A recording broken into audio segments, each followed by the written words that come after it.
नमस्कार प्यारे दोस्तों, यति जीएस एकेडमी में आप सभी का स्वागत है।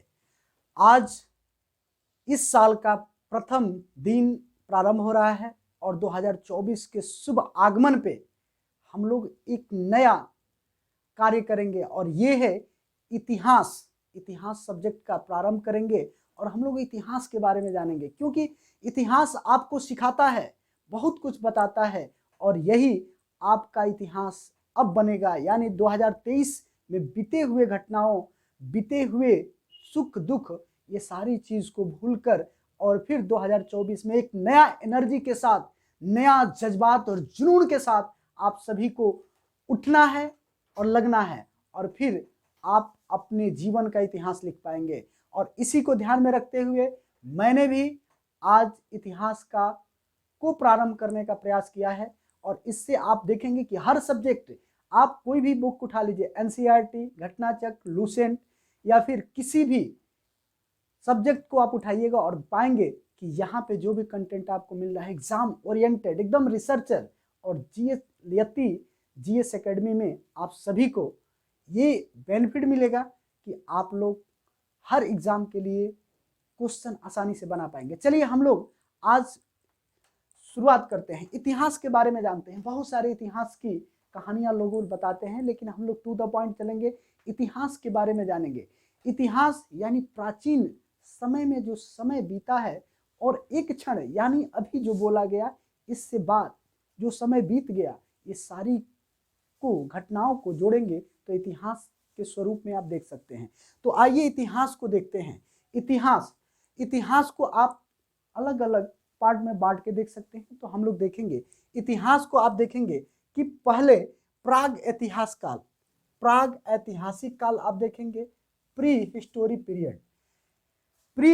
पीरियड में क्या हुआ कि इसमें कोई लिखित साक्ष्य उपलब्ध नहीं था, कोई भी लिखित साक्ष्य उपलब्ध नहीं था, इसलिए इसको प्राग ऐतिहासिक काल कह दिया गया। ठीक है, फिर आगे समय धीरे धीरे बीतता है, उसको बाद आप आदि ऐतिहासिक काल प्रारंभ होता है, जिसको प्रोटो हिस्टोरी पीरियड कहा जाता है। इसमें लिखित सामग्री प्राप्त है, यानी आदि ऐतिहासिक काल में लिखित सामग्री प्राप्त है, लेकिन इसको पढ़ा नहीं जा सका। लिखित सामग्री प्राप्त हुआ लेकिन इसको पढ़ा नहीं जा सका।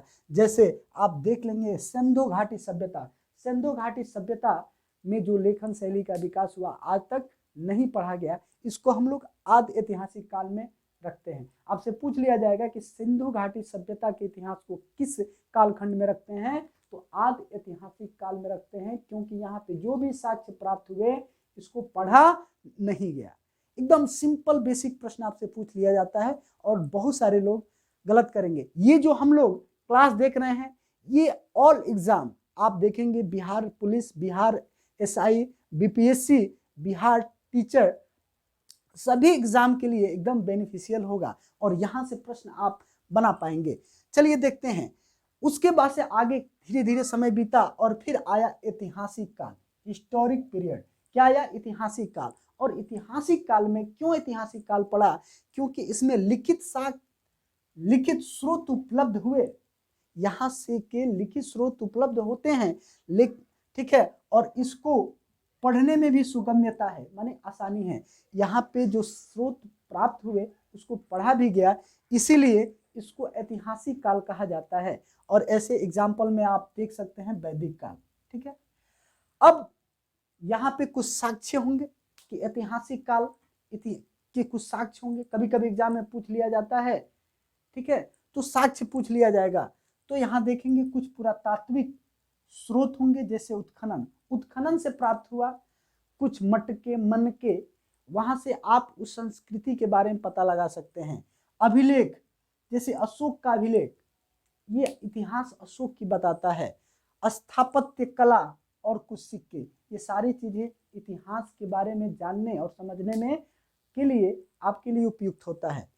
फिर आप देखेंगे कि ये इतिहास को 3 कालखंडों में बांटा गया, प्राग ऐतिहासिक काल, आद्य ऐतिहासिक काल और ऐतिहासिक काल। फिर आगे चल के एक इतिहासकार होंगे, जर्मन इतिहासकार, जिनका नाम है क्रिस्टोफर सेलियर। क्या नाम है? क्रिस्टोफर सेलियर। इन्होंने सुविधा के अनुसार इतिहास को 3 भागों में बांटा। ये सुविधा के अनुसार इतिहास को 3 भागों में इन्होंने बांटा। कितने भागों में? 3 भागों में बांटा। इनका क्या नाम है? तो क्रिस्टोफर सेलियर, ठीक है, ये जर्मन इतिहासकार थे। और इन्होंने क्या किया कि इतिहास को 3 कालखंडों में बांटा, जिसको एक नाम दिया प्राचीन इतिहास, दूसरा मध्यकालीन और फिर आधुनिक इतिहास। ठीक है, कितने? 3 कालखंडों में। आइए हम लोग चलेंगे, पहले प्राचीन काल को देखते हैं। ठीक है, प्राचीन काल को देखते हैं। ठीक है, उससे पहले एक चीज और देख लेंगे कि इतिहास को सबसे पहले थे हेरोडोटस। सबसे पहले हेरोडोटस ने इतिहास को लिखने का कार्य किया, इतिहास को लिखने का कार्य किया, इसलिए इनको इतिहास का पिता कह दिया जाता है। और एग्जामों में बार बार पूछा जाने वाला प्रश्न है, इसलिए आप लोग याद करेंगे। आपसे पूछा जाएगा इतिहास का पिता किसे कहते हैं, तो हेरोडोटस को। यानी सबसे पहले इन्होंने इतिहास को क्रमबद्ध तरीका से लिखने का काम किया। लेकिन बाद में चलकर क्रिस्टोफर सेलियर ने, जर्मन इतिहासकार थे, इस इतिहास को 3 कालखंडों में बांटा, जिसको प्राचीन, मध्यकालीन और आधुनिक के नाम से जाना जाता है। अब देखेंगे हम लोग प्राचीन में, प्राचीन काल में पाषाण काल। ठीक है, प्राचीन काल में भी जाएंगे, जब प्राचीन एंशिएंट हिस्ट्री आप पढ़ेंगे तो इसको कई कालखंडों में बांटा गया है। तो पाषाण काल, ठीक है, पाषाण काल को देखेंगे, और पाषाण काल को भी अलग अलग पार्ट में बांटा गया है। जैसे आप देखेंगे पूरा पाषाण काल, क्या? पूरा पाषाण काल, फिर मध्य पाषाण काल और फिर नव पाषाण काल। ठीक है, 3 कालखंडों में इसको बांटा गया है। अब देखेंगे इसका कुछ टाइम पीरियड होगा, टाइम पीरियड आपके एग्जाम में पूछा जाता है, तो एक एक करके हम लोग देखेंगे। पहले हम लोग देखेंगे पाषाण काल। पाषाण काल में पूरा पाषाण काल को, किसको देखेंगे? पूरा पाषाण काल। ठीक है, ठीक है, पूरा पाषाण काल। अब देखिए यहाँ पे लिखा हुआ है कि जो कभी कभी एग्जाम में टाइमिंग पूछ लेता है, तो पूरा पाषाण काल का समय क्या है? 10 लाख, एल के मतलब आप समझेंगे लाख, और बीसी यानी बिफोर क्राइस्ट, यानी 10 लाख से लेकर 10,000, के मीन्स 1000 होता है। ठीक है, साइन के का मतलब 1000 होता है, तो 10 के बीसी, बिफोर क्राइस्ट। चलिए इस शॉर्टकट को यानी बीसी को और एडी को हम लोग एक सिंपल तरीके समझते हैं, क्योंकि आपको बहुत सारे एग्जामों में एडी और फिर बीसी दिया होता है और बहुत सारे लोग कंफ्यूजन कर रहे हैं। तो सिंपल आप देखेंगे कि ईसा मसीह का जन्म होता है। ईसा मसीह के जन्म के बाद जो समय होता है उसको हम लोग एडी बोलते हैं, और ईसा मसीह के जन्म से पूर्व जो समय होता है बीसी बोलते हैं। बीसी का मतलब हो गया बिफोर क्राइस्ट। ठीक है, ईसा पूर्व, हिंदी में इसको ईसा पूर्व बोलते हैं। और ईसा मसीह के जन्म के बाद एडी बोला जाता है, एना डोमिनी यानी ईस्वी बोला जाता है। इस छोटी चीज को आप समझेंगे, ठीक है, क्योंकि एग्जामों में शॉर्ट फॉर्म का यूज होता है। तो अब यहाँ से आप समझ पाएंगे कि बीसी का मतलब क्या हुआ? बिफोर क्राइस्ट यानी ईसा पूर्व। तो पूरा पाषाण काल 10 लाख से लेकर 10,000 तक का इसका टाइमिंग है। ठीक है, पूरा पाषाण काल में सबसे ज्यादा एग्जाम में पूछा जाता है कि कब आग का खोज कब हुआ था, तो पूरा पाषाण काल में हुआ। कब हुआ? पूरा पाषाण काल। अब पूरा पाषाण काल को भी 3 कालखंडों में बांटा गया है। अब इसको भी हम लोग देखेंगे, यहाँ से भी आपसे प्रश्न बनाए जा सकते हैं। जैसे पूरा पाषाण काल को 3 कालखंडों में, यानी पूर्व पूरा पाषाण काल, फिर आपका मध्य पूरा पाषाण काल, फिर उच्च पूरा पाषाण काल, यानी 3 कालखंडों में बांटा गया है। यहाँ का जो टाइमिंग है ये बहुत महत्वपूर्ण यहाँ भी है। और आप देखेंगे, ठीक है, कि पूर्व पूरा पाषाण काल का जो समय है 10 लाख बीसी से लेकर 1 लाख बीसी तक। ठीक है, मध्य पूरा पाषाण काल का जो टाइमिंग है 1 लाख बीसी से 40,000 बीसी तक। और फिर उच्च पूरा पाषाण काल का जो टाइमिंग है 10,000 बीसी से लेकर 40,000 बीसी से लेकर 10,000 बीसी तक। ठीक है, यहाँ से प्रश्न टाइमिंग एग्जाम में पूछ लिया जाता है और बहुत सारे लोग गलत कर देते हैं, तो यहाँ से आप ध्यान रखेंगे। अब पूर्व पूरा पाषाण काल जो समय था, उस समय मानव का जो उत्पत्ति हुआ था, उसके बाद से कुछ औजार होंगे। उस समय मानव क्या था? खाद्य संग्राहक था। क्या था? खाद्य संग्राहक, शिकारी था। और उस समय जो औजार थे वो केवल पत्थर के बने हुए थे, बड़े बड़े पत्थर थे, बेडौल थे। उन लोग को कला नहीं था कि पत्थर बना सके, औजार बना सके। तो औजार यहाँ बड़े आकार के मिलेंगे, ठीक है। और भद्दे और बेडौल मिलेंगे, भद्दे में अच्छा नहीं मिलेगा, बेडौल मिलेंगे। फिर धीरे धीरे समय बीतता है मध्य पूरा पसाड़ काल में, यहाँ पे औजार क्या हो जाते हैं, सुंदर हो जाते हैं तथा छोटे हो जाते हैं। छोटे औजार जो होते हैं इसको चलाने में, शिकार करने में बहुत आसानी होता है। तो यहाँ पे सुंदर औजार हो जाएंगे तथा छोटे फलकों वाला हो जाएंगे, ठीक है। यहीं पे पत्थर की कुल्हाड़ी का निर्माण हुआ, यानी यहाँ पे पत्थर की कुल्हाड़ी बनी।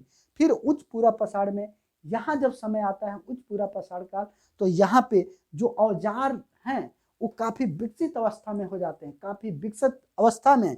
और उपकरण यहाँ किससे बनेंगे कि यहाँ पे जो उपकरण है वो पत्थर के ब्लेड से निर्मित होंगे, यानी पत्थर को इतना पॉलिश करके एकदम बेहतरीन बनाया जाएगा, यानी ब्लेड का रूप धारण, तो पत्थर के ब्लेड से निर्मित औजार होंगे। यहीं पे हाथी दांत और जानवरों के सिंग का भी प्रयोग होगा, कहाँ, उच्च पूरा पसाड़ काल, ठीक है। अब आगे बढ़ते हैं हम लोग मध्य पसाड़ काल। मध्य पसाड़ काल को देखेंगे, मध्य पसाड़ काल से प्रश्न पूछ लिए जाते हैं। यहाँ देखेंगे कि पूछा जाएगा कि मानव जो था कुत्ता को कब पालतू बनाया। आप सिंपल देखेंगे, सिंपल सोचना है कि मानव कुत्ता को कब पालतू बनाया, तो ये मध्य पसाड़ काल में, कहाँ, मध्य पसाड़ काल में। और आपसे पूछा जाएगा कि मानव किस काल में कुत्ता को पालतू बनाया, तो मध्य पसाड़ काल में। मानव सबसे पहले किस जानवर को पालतू बनाया, तो कुत्ता को, ठीक है। तो ये होगा। अब यहाँ पे छोटे छोटे उपकरण होंगे, यानी छोटे छोटे परिष्कृत बेहतरीन औजार होंगे, इसीलिए इस काल को माइक्रोलिथ काल कह दिया जाएगा। क्या कहा जाएगा, माइक्रोलिथ। पूछा जाता है निम्नलिखित में से किसको माइक्रोलिथ काल कहेंगे, तो आप मध्य पसाड़ काल, इसमें भी टाइमिंग पूछ लिया जाता है। तो मध्य पसाड़ काल का जो टाइमिंग होगा 10,000 BC, यानी ईसा पूर्व से लेकर 7,000 BC तक का जो समय होगा वो मध्य पसाड़ काल होगा, ठीक है। यहाँ आपको पत्थर और हड्डियों से निर्मित औजार मिलेंगे, ठीक है, ध्यान रखना। अब आगे चलते हैं नौ पसाड़ काल, जो किसी भी एग्जाम के लिए VVI होगा, वेरी वेरी इंपॉर्टेंट होगा। क्या होगा, वेरी वेरी इंपॉर्टेंट। यहाँ से प्रश्न पूछा जाता है और आप देखेंगे कि 7,000 BC से लेकर 1,000 BC का जो टाइमिंग है ये नौ पसाड़ काल का समय है। क्या है, नौ पसाड़ काल का समय है और ये पूछ लिया जाता है। अब देखिए नौ पसाड़ काल में क्या क्या आविष्कार हुए, क्या क्या एग्जाम में पूछा जा सकता है, ठीक है, ठीक है।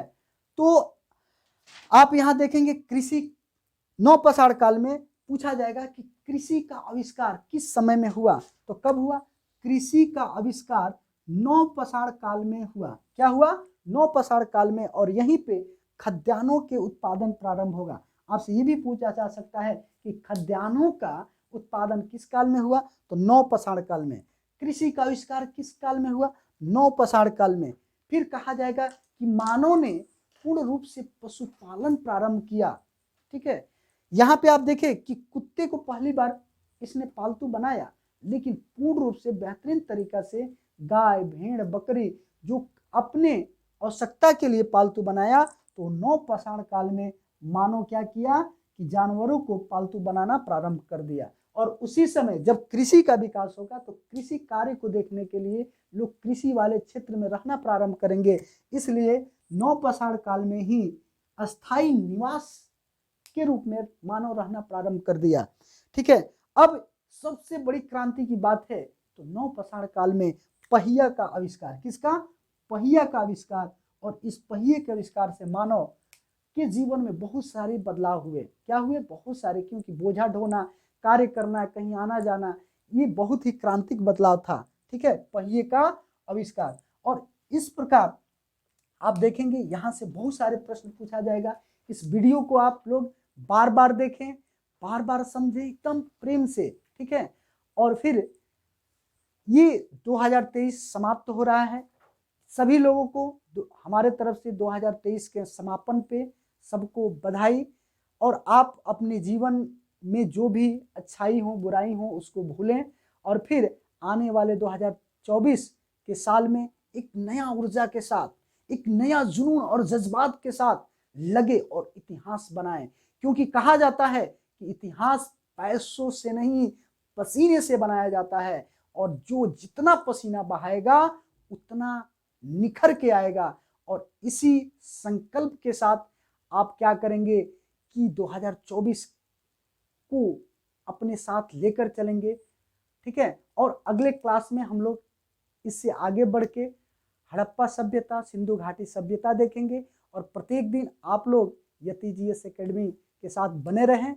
और मैं लखन यति सर आप लोग से विदा लेते हैं, फिर अगले क्लास, ठीक है, अगले क्लास में मिलेंगे। सभी लोग से आग्रह है इसको नोटिफिकेशन पाने के लिए लाइक और सब्सक्राइब करना ना भूलें। चलिए, नमस्कार, जय हिंद।